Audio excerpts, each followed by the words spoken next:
शंकर भगवान बोले उमा मैंने चोरी की और अब एक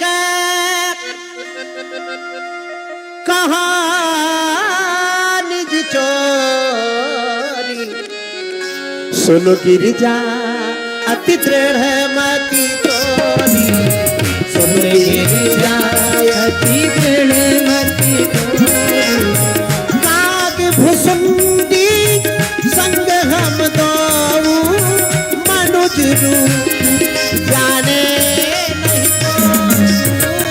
काग भुसुंडी संग हम दो मनुज रूप जाने नहीं को और ये कहानी की चोरी सुनो गिरिजा अति दृढ़ मति चोरी सुने गिरिजा अति दृढ़ मति चोरी सुने गिरिजा अति दृढ़ मति चोरी। महात्मा शंकर जी नीलगिरी पर्वत पर पहुंच गए। वहां पर काग भुसुंडी जी महाराज रहते हैं, राम कथा सुनाते कौआ के वेश में। हमसे आपसे तो कौए बढ़िया है, मन मैला तनुजला बगुला जैसा भेष। इससे तो कागा भला जो अंदर बाहर एक है। राम कथा तो कौए को भी पवित्र कर देती है। क्या बात है, बोलो जय श्री हरि।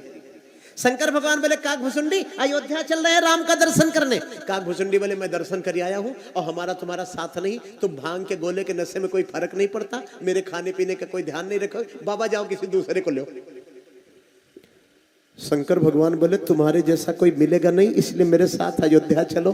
काग भुसुंडी बोले अभी कहोगे कि मैं चेला बन जाऊं, तुम गुरु बन जाओ। हाँ हाँ हाँ हाँ हाँ। शंकर भगवान बोले बिना साधक सिद्ध के तो काम बनता ही नहीं, प्लस माइनस के बिना कोई काम होता ही नहीं।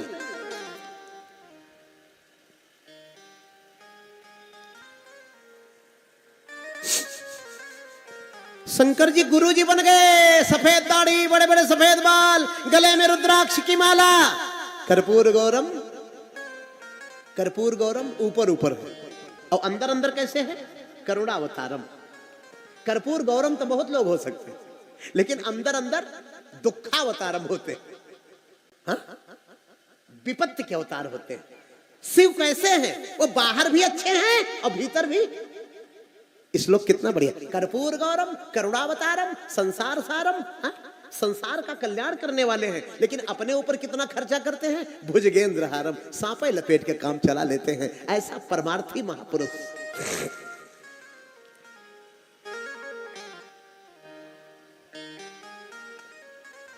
बाबा गुरु जी बन गए, चेला काग भुसुंडी चेला बन गए।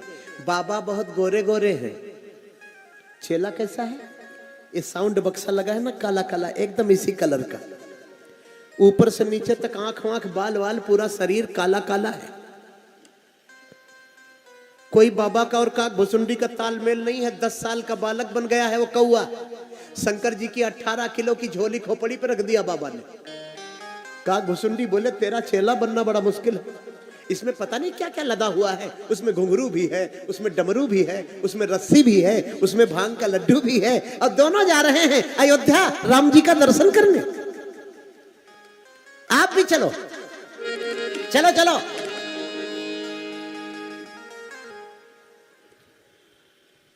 उठो यहां से, उठो उठो, अभी 5 मिनट बाद भागोगे। चलो अरे आओ चल के, चलो आओ चलो आओ, अरे आओ चल के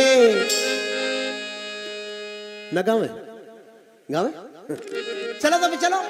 अरे आओ चल के अयोध्या में देखे, आओ चल के अयोध्या में देखे, ओ राम सरजू नहाते मिले, राम नहाते मिले।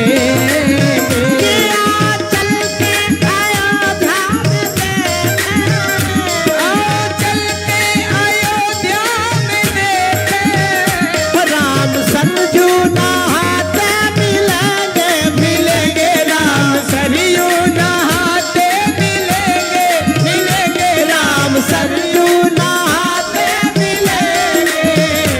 सीता रानी जय हो सीता रानी के संग में वो रघुबर नामी सीता रानी के संगों में वो रघुवर ओ कुछ मधुर मुस्कुराते मिले कुछ मधुर मुस्कुराते मिलेंगे सीता रानी के संग में वो रघुबर सीता रानी के संग में वो रघुवर कुछ मधुर मुस्कुराते मिलेंगे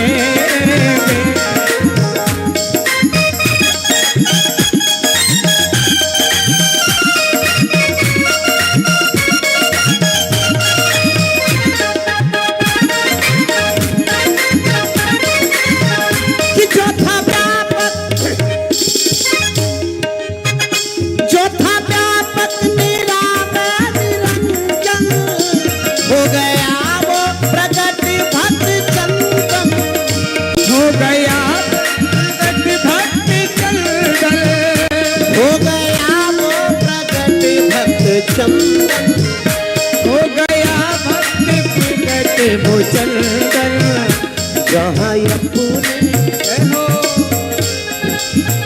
कि जहाँ अपने भुसुंडी को करते जहाँ अपने भुसुंडी को कर से ओ राम लड्डू खिलाते मिले सीता रानी के संग में वो गोबर कुछ मधुर मुस्कुराते मिले सीता रानी के संग में वो रघुवर आओ चल के अयोध्या में देखे राम सरजू नहाते मिले वो राम सरयू नहाते मिलेंगे ओ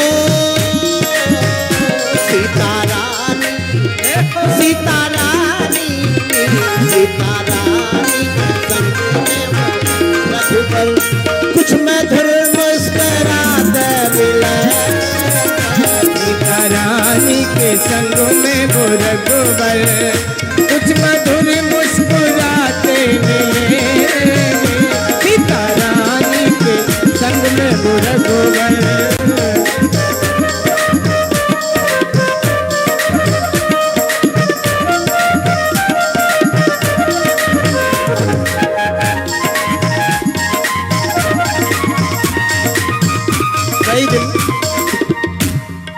कई दिन चलते चलते अयोध्या जी के कंगूरे दिखाई पड़ने लगे ओ धवल धाम ऊपर नभ चुंबत अट्टालिकाएं गगन को चुभ रही ये 500 साल के पहले की लिखी चौपाई है आजकल 8 मंजिल 10 मंजिल 20 मंजिल के टावर बनते हैं हाँ? अगर पहले बनते नहीं थे इतनी ऊंची ऊंची बिल्डिंगें तो तुलसी बाबा ने लिखा कैसे यदि विमान होता नहीं था आकाश में उड़ने वाला पहले तो विमान की चर्चा की कैसे गई ये तो सब मानते हैं कि ये ग्रंथ ये 500 साल पहले का है लेकिन उस समय लिखा धवल धाम ऊपर नभ चुंबत आकाश को चूम रहे हैं अयोध्या के महल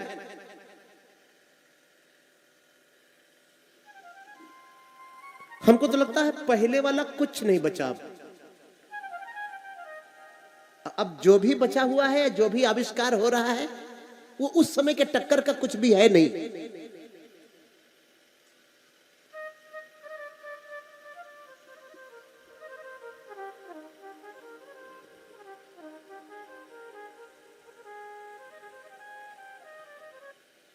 हमारे यहां आयुर्वेद का कितना अनादर किया गया और ऑस्ट्रेलिया के मेलबर्न यूनिवर्सिटी में मेडिकल यूनिवर्सिटी में आचार्य सुश्रुत की मूर्ति लगी हुई है इसको आप गूगल पे भी सर्च कर ले कहीं देख ले आचार्य सुश्रुत शल्य चिकित्सा के जनक थे भारत के अब मैंने शल्य चिकित्सा मैंने ऑपरेशन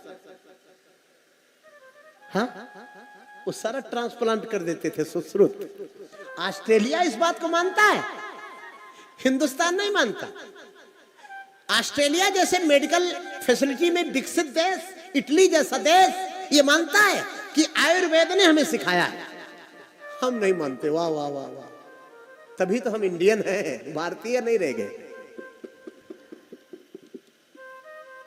अयोध्या नगरी में पहुंच गए हैं भगवान श्री शंकर और काकभुसुंडी महात्मा। इतनी भीड़ है कि मैं आपको क्या बताऊं। काकभुसुंडी बोले बाबा अभी सवेरा है, लौट चलो 15 दिन बाद आना।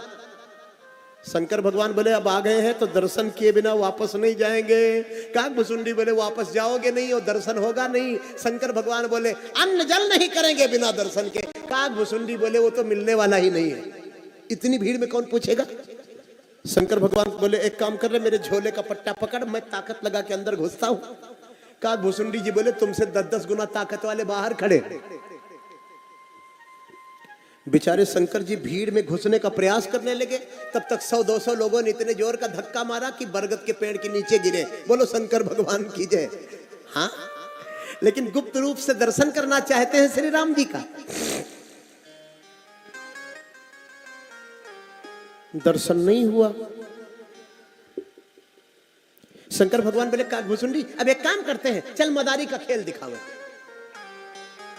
हाँ, काकभुसुंडी बोले कोई कर्म बाकी न रह जाए। हाँ, लेकिन मदारी का खेल आप जानते हैं क्या बाबा? अरे बोले जाने चाहे न जाने कुछ करेंगे, चिल्ल पाओ तो इकट्ठा होगी भीड़। और काकभुसुंडी बोले सामान? अरे बोले सामान मदारी वाले के पास जो होता है वो अपने पास पहले से डमरू है, रस्सी है, झोला है। और मदारी वाला काला काला लड़का लेके चलता है, उससे 3 गुना काला तू है। काकभुसुंडी बोले भंगेड़ी मेरी बेइज्जती करने के लिए साथ मिलाया। मैं मदारी उदारी का खेल नहीं दिखाऊंगा। अरे शंकर भगवान बोले बेटा राम जी का दर्शन हो इसके लिए कुछ भी करना पड़ता है।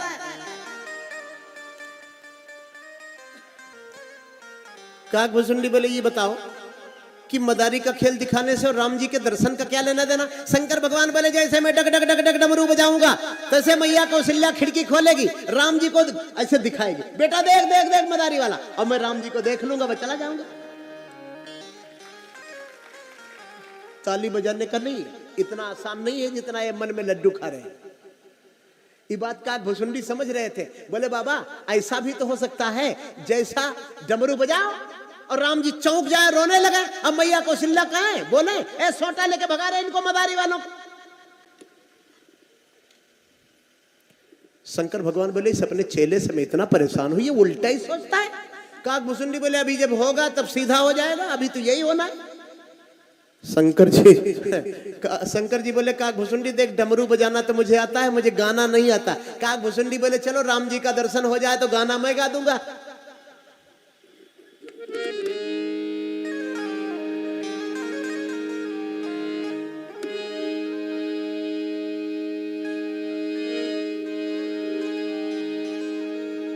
डग डग डग डग डमरू बजाया, काकभुसुंडी गाने लगे।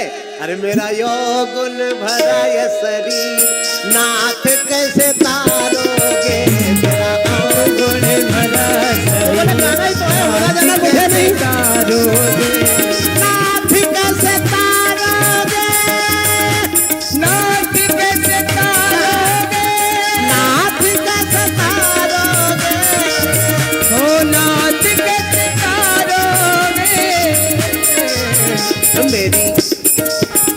मेरी मेटोल भव की तीर नाथ कैसे तारो, मेरी मेटो भव की तीर नाथ कैसे तारो।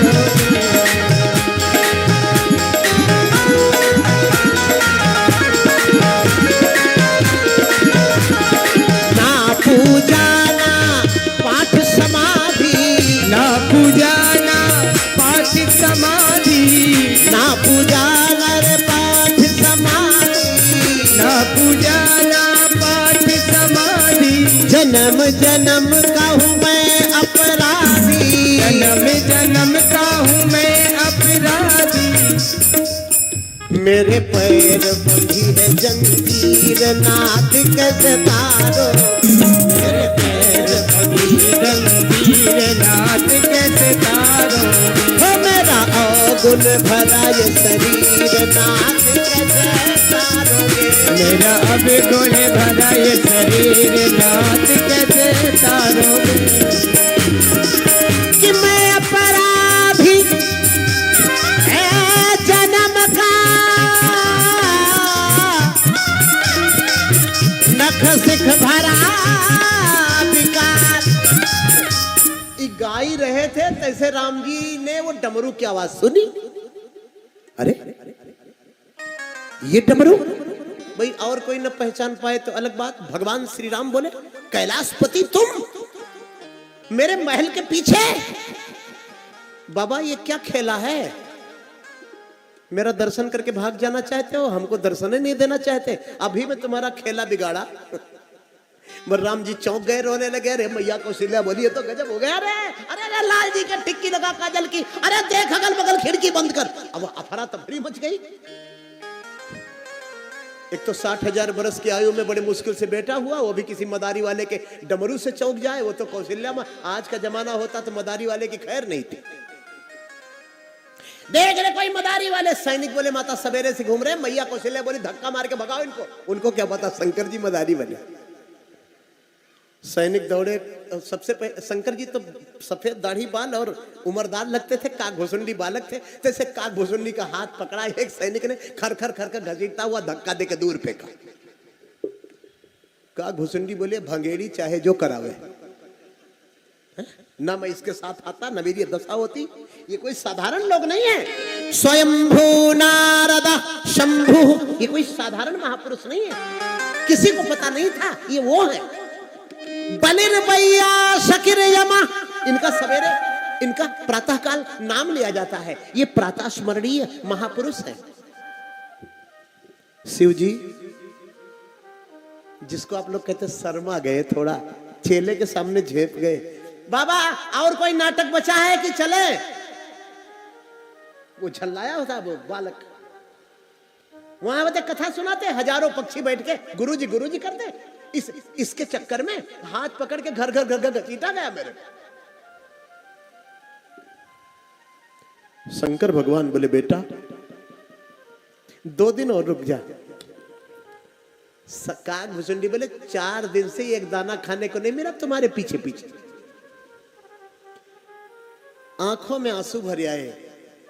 हमारे श्री सरकार राम जी को बड़ा कष्ट हुआ। बाबा क्या करूं, मर्यादा वाली लीला है, मैं पालने में पड़ा हूं। मेरी नगरी में तुम भूखे नहीं रह सकते। इधर अन्नपूर्णा को बड़ी पीड़ा हो रही है, उसका पति ही भूखा है। शिव की आंखों में आंसू आ गए, रोने लगे। सरजू जी की तरफ चल पड़े, कुछ गुनगुना रहे। दिल पीड़ा से भर गया। लेकिन रघुनाथ की नगरी में कोई उदास नहीं जाएगा। प्रभु कृपा की न होती, कुछ गाने लगे और सरजू की तरफ चल पड़े। जो आदत तुम्हारी तो सुनी ही रहती, सब गाएंगे। बड़ा सुंदर आत्मनिवेदन है। अदालत तुम्हारी कृपा की न होती, जो आदत तुम्हारी कृपा की न होती। हमारे बाबा विश्वनाथ की नगरी वाराणसी से श्री तिवारी जी चार्टर्ड अकाउंटेंट, नित्यानंद तिवारी जी का दिल्ली प्रवास था और श्री साकेत धाम चैरिटेबल ट्रस्ट के तरफ से आपका बहुत बहुत स्वागत। आगे मैंने बैठने की व्यवस्था की है। माननीय महामंडलेश्वर श्री साध्वी जी भी हैं, जोरदार ताली बजाएंगे। बड़ा सुंदर अवसर है। मैं माननीय ओझा जी, वासुदेव मिश्र जी और गुप्ता जी से चाहूंगा कि आप उनको आसन ग्रहण कराएं। तो सुनी ही रहती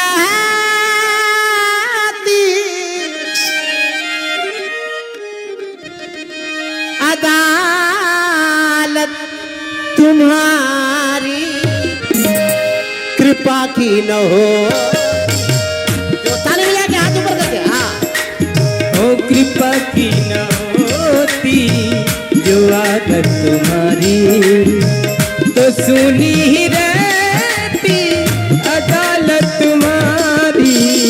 कृपा की न होती, जो आदत तुम्हारी कृपा की न होती, जो आदत तुम्हारी। एक कुर्सी मंच पे रख दीजिए। आप माननीय महामंडलेश्वर, यही लगा दीजिए। हाँ, आप ऊपर आ जाइए। माननीय तिवारी जी एक ऐसी विभूति है, श्री साकेत धाम चैरिटेबल ट्रस्ट की 80G और 12A में रजिस्ट्रेशन कठिनाई से हो रहा था। माननीय हमारे कार्यक्रम के संरक्षक पत्रकार जी भी आ गए हैं, सभी आसन ग्रहण करें।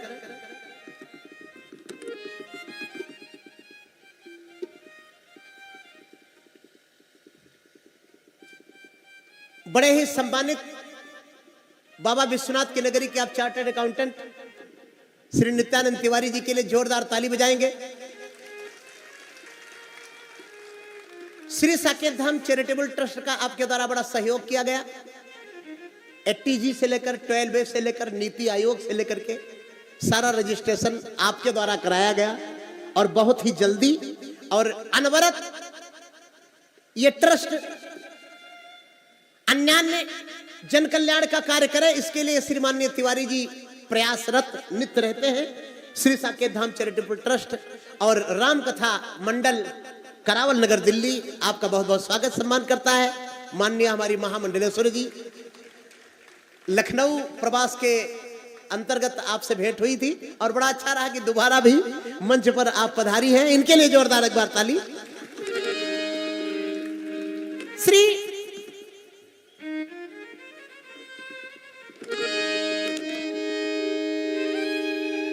ये अलग बात है कि खामोश खड़े रहते हैं। हाँ? शिव के स्थान पर यदि दूसरा कोई होता तुरंत फोन लगाता। हमारे तो मुख्यमंत्री परिचित हैं, हमारे तमाम शिष्य अधिकारी हैं, चुपचाप अपने रूप को छुपा कर सरजू जी की तरफ चल पड़े महादेव, क्योंकि राम दर्शनों की इच्छा है। दिखा देते हो रुख जब सांवले सरकार थोड़ा सा, तो भर लेती हैं आंखें सरबते दीदार थोड़ा सा। जरा मस्ती के झोंकों से हिली आंखें तो हिलते हो, छलक पड़ता है प्यालों से तुम्हारा प्यार थोड़ा सा। आज कई दिनों से आंखों में आंसू लिए श्री महादेव सरजू जी की तरफ चले कि जो दीना के दिल में, बड़ा सुंदर आत्मनिवेदन है। महादेव कुछ गुनगुनाते हुए माता श्री सरजू की तरफ चले कि कृपा की न हो जो आदत तुम्हारी, कृपा की न होती जो आदत तुम्हारी, तो सुनी ही रहती अदालत तुम्हारी, तो सुनी ही रहती अदालत तुम्हारी। वो कृपा की न होती जो आदत तुम्हारी, कृपा की न होती जो आदत तुम्हारी, जो तीनों के दिल में, जो भी दिल में। क्षमा चाहता हूँ, एक अंतरा गा पाऊंगा, घड़ी की सुई हमें आदेश नहीं देती और आज कुछ और औपचारिकताएं हैं। हालांकि मैं समय के भीतर ही सुनाने का प्रयास करूंगा। जो तीनों के दिल में जगह तुम न पाते, जो तीनों के दिल में जगह तुम न पाते, तो किस दिल में होती हिफाजत तुम्हारी, तो किस दिल में होती हिफाजत तुम्हारी।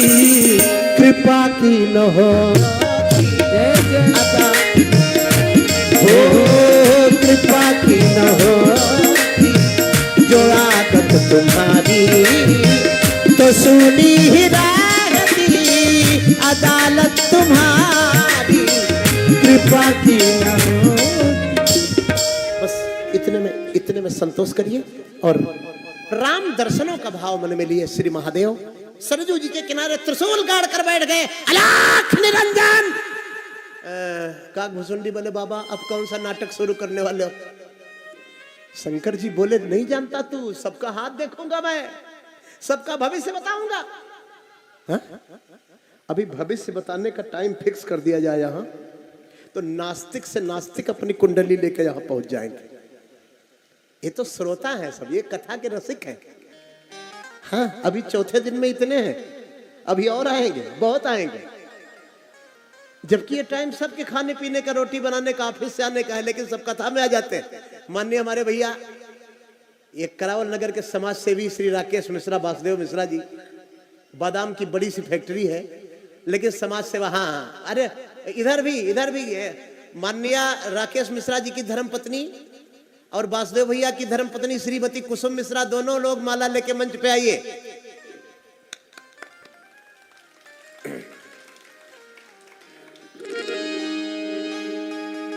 आ जाइए।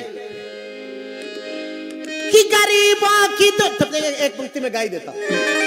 गरीबों की दुनिया है आबाद तुमसे, गरीबों की दुनिया है आबाद तुमसे, गरीबों से है बादशाहत तुम्हारी, हो गरीबों से है बादशाहत तुम्हारी।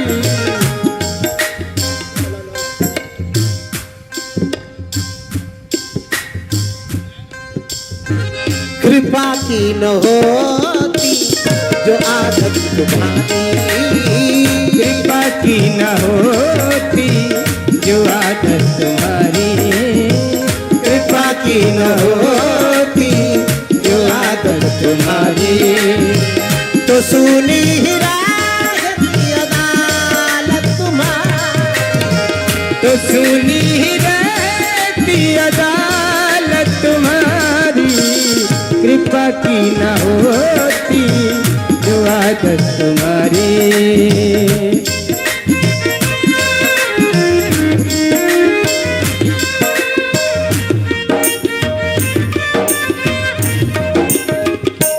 ओ का घुसुंडी, मैं सबका हाथ देखूंगा, सबके भाग्य बताऊंगा। तो गोस्वामी बाबा कब चुप रहने वाले थे?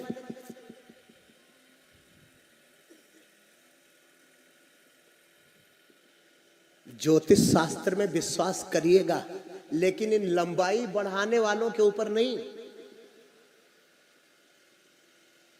हाँ, ज्योतिष वेद का नेत्र है।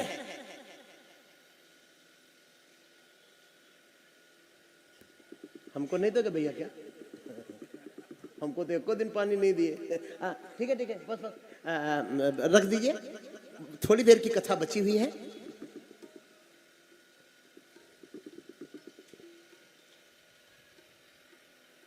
शंकर भगवान सबका हाथ देखने लगे, और हाथ दिखाने में सबसे नंबर एक भीड़ माताओं की होती, महिलाओं की। वहां भी हुई, कोई आई बोली महाराज मेरे पति चाहे 3 लाख रुपया महीना कमाए, लेकिन जब किसी से मिलेंगी, हमसे मिले महाराज कुछ काम धाम नहीं करते, पता नहीं कितना काम धाम चाहिए, सदा अपनी कोई चिंता नहीं, या तो पति के बारे में, या तो बेटे के बारे में, बहू के बारे में।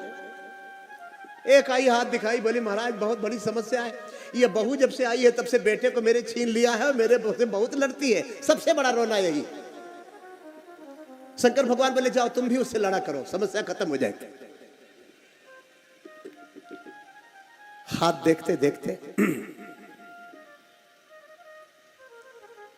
काकभुसुंडी बोले बाबा 7वां दिन है बिना भोजन पानी किए, और आप हाथ देखो, अब तो मैं अपने पर्वत पर जा रहा हूँ, अपने आश्रम जा रहा हूँ। शंकर भगवान बोले देख देख वो पीली पीली रेशमी साड़ी पहन करके जो दासी आ रही है ना, वो मुझे बुलाने ही तो आ रही है।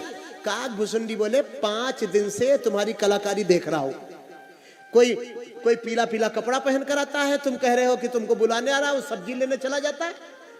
किसी को कहते हो ये मुझे बुलाने आ रहा है, तो बाजार की तरफ चला जाता है, रोज का काम। शंकर भगवान बोले काकभुसुंडी यदि इस दासी ने मुझे नहीं बुलाया ना तो मैं चलूंगा। दासी आई, बोली बाबा जय शिव शंकर। काकभुसुंडी बोले तेरे नाम का इतना बड़ा भौकाल और प्रचार है, तू बता क्यों नहीं देता कि मैं ही शंकर हूं?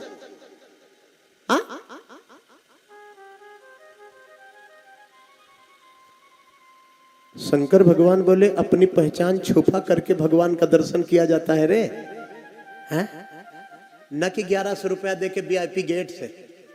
भगवान के दरबार में वीआईपी गेट? ये वीआईपी गेट क्या है जी, क्या है?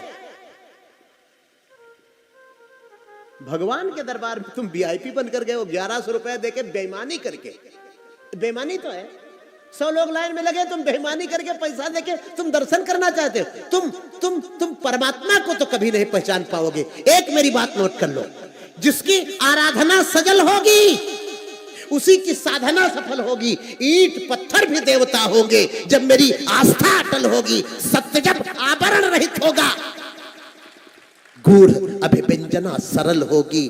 जो जी रहे हैं दूसरों के लिए उनकी चर्चा न आजकल होगी। ईंट पत्थर भी देवता होंगे। मैं दरिया हूं, मुझे अपना हुनर मालूम है। जिस तरफ भी चल पड़ेंगे रास्ता हो जाएगा, ये ना भूलिएगा। जहां भी चल देंगे। कौन क्या दासी सही में बुलाने आ रही है। शंकर जी जो देखे कि आई, कहा भाग्य खुल गए ज्योतिषी। काग भुसुंडी बोले तो चमत्कार पहली बार देखा। दुनिया का भाग्य आप बता रहे हैं, दासी आपका भाग्य बता रही। हाँ? कहा भाग्य खुल गए ज्योतिषी, चलो हमारे साथ। तो शंकर बाबा झोली लेके डमरू लेके खड़े हो गए। इसी 7 दिन की प्रतीक्षा में थे कि कब रामलला का दर्शन हो। लेकिन शंकर भगवान बोले देवी एक बात बताओ कि वहां चल के करें क्या? तो दासी बोली राजमहल में देखिए अब रामलला को हाथ। खड़े हो गए शंकर जी, अलख निरंजन। काग भुसुंडी बोले बाबा बुलौआ तो आ गया, अपने साथ साथ दरवाजे के भीतर हमको भी ले चलना। शंकर भगवान बोले चुप, समय बताएगा। अच्छा तो काग भुसुंडी बोले समय आएगा तो हम भी बताएंगे। मेरा भी नाम काग भुसुंडी है। अगर धोखा दिया तो सारी पोल पट्टी खोल करके रख दूंगा जो 5 दिन से नाटक बना के घूम रहे हो।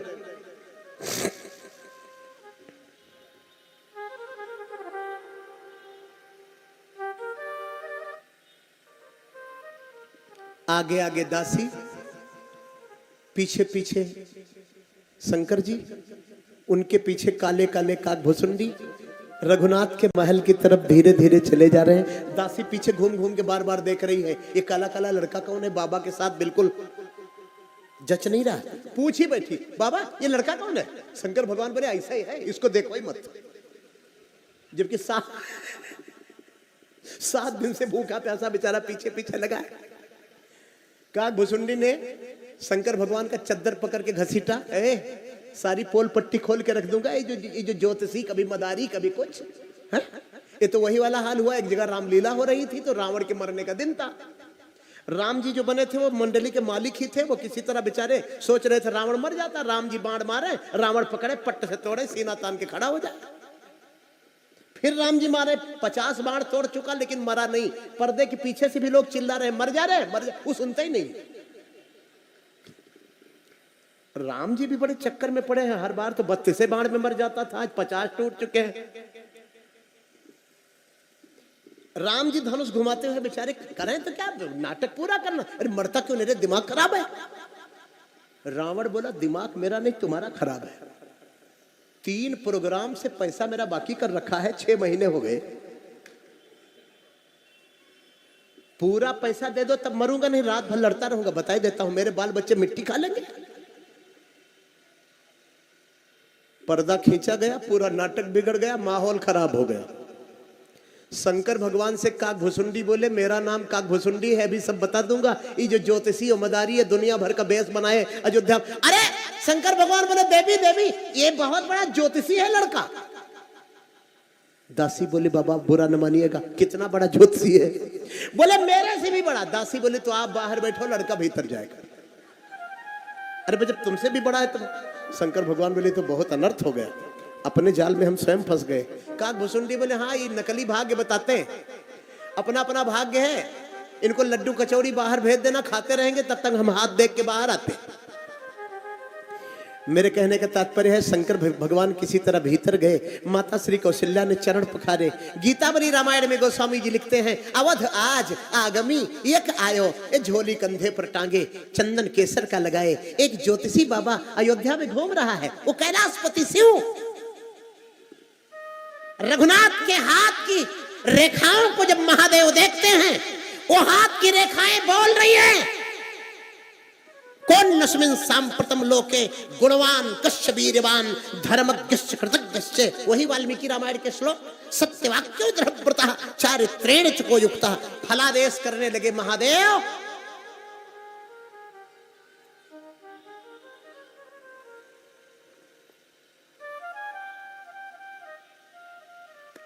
माता तेरे बालक के जैसा गुणवान इस पृथ्वी लोक में कोई बालक नहीं है। रघुनाथ का हाथ पकड़ा है भगवान शंकर ने, और तेरे बालक के जैसा रूपवान, तेरे बालक के जैसा धर्मज्ञ, तेरे बालक के जैसा कृतज्ञ। और माता बार बार ब्राह्मणों के द्वारा अपमानित किए जाने के बाद भी ये ब्राह्मणों पर, संतों पर कभी क्रोध नहीं करेगा। शत्रु इसकी पीठ नहीं देख पाएगा, अब परस्त्री इसकी डीठ नहीं देख पाएगी। ये दो चीज इसका कोई ले नहीं सकता। एक छंद सुनाता हूं। राम जी ने सब दान दे दिया, लेकिन दो दान नहीं दिया किसी को। दो चीजें राम जी से कोई ले ही नहीं पाया। ये छंद 4 पंक्ति का बड़ा कीमती है। कि दरस सुख दीने प्रभु मनु सतरूपा कहूं, अपरस सुख दीने मुनि पत्नी बेचारी को। अशिशु सुख दीने कौशलपुर वासिन कहूं, अपत्नी सुख दीने मिथिलेश की दुलारी को। मित्र सुख दीने कपिराज सुग्रीव कहूं, अपुत्र सुख दीने अंजनेय ब्रह्मचारी को। और सर्वदान दीने पर दान दो न दीने राम, एक तो शत्रु को न पीठ और ना तो डीठ पर नारी को। सर्वदान दीने पर दान दो न दीने राम। माता ये आपका बालक शत्रु को पीठ नहीं दिखाएगा और पर स्त्री को आंख नहीं दिखाएगा। माता तब तक याद आ गया कि वो लड़का बाहर बैठा है, कुछ बता दिया तो अभी चारों तरफ भीड़ हो जाएगी। तो बोले माता आपके बालक के हाथ की रेखाएं बड़ी पतली पतली हैं, मेरे साथ में एक बालक भी है, वो रेखाएं देखता है। अरे मैया कौशल्या बोली जल्दी बुलाओ जल्दी बुलाओ जल्दी। काकभूषुंडी आए, राम जी का चरण पकड़ के मस्तक से लगाया और पैरों की रेखा देखने लगे। बोले मैया इसमें 14 बरस का वनवास लिखा है। शंकर बोले चुप चुप चुप चुप। ये माहौल बड़े मेहनत से बनाया, तू बाहर ही बैठा अच्छा लगता था है। कौशल्या मैया बोली बाबा बच्चे हृदय के सच्चे होते हैं, बच्चा जो कुछ बोला है उसमें सच्चाई है। शंकर भगवान बोले सच्चाई तो है माता, लेकिन वो बाबा जो बक्सर वाले आएंगे ना, इस आपके बेटे को लेकर के जाएंगे, रास्ते में 14 मील का जंगल पड़ेगा, उसी को 14 साल बोल रहा है। मैंने बात बदल दिया। हाँ वही वाली बात हो गई कि एक गांव में एक बहुत नामी वैद्य जी थे। एक गांव का लड़का गया, बोले बाबा हमको भी शिष्य बना लो। वैद्य जी ने उसको शिष्य बना लिया। एक बार वैद्य जी किसी कार्यक्रम में जा रहे थे तो लड़के से बोले भैया कोई मरीज आए तो उसके घर जाके नाड़ी वाड़ी देख आना, हम आएंगे तो संभाल लेंगे। लड़का बोला आप भी गजब करते हो गुरुजी, हम कुछ जानते होते नहीं, हम बतावेंगे क्या। बोले देखो मैं ट्रिक बताता हूं तुमको, जो चिन्ह दिखाई पड़े, जो निशानी दिखाई पड़े, जैसे आलू का छिलका पड़ा हो तो ये कह देना कि मरीज जजमान तेरा मरीज आलू ज्यादा खा गया इसलिए बीमार पड़ गया।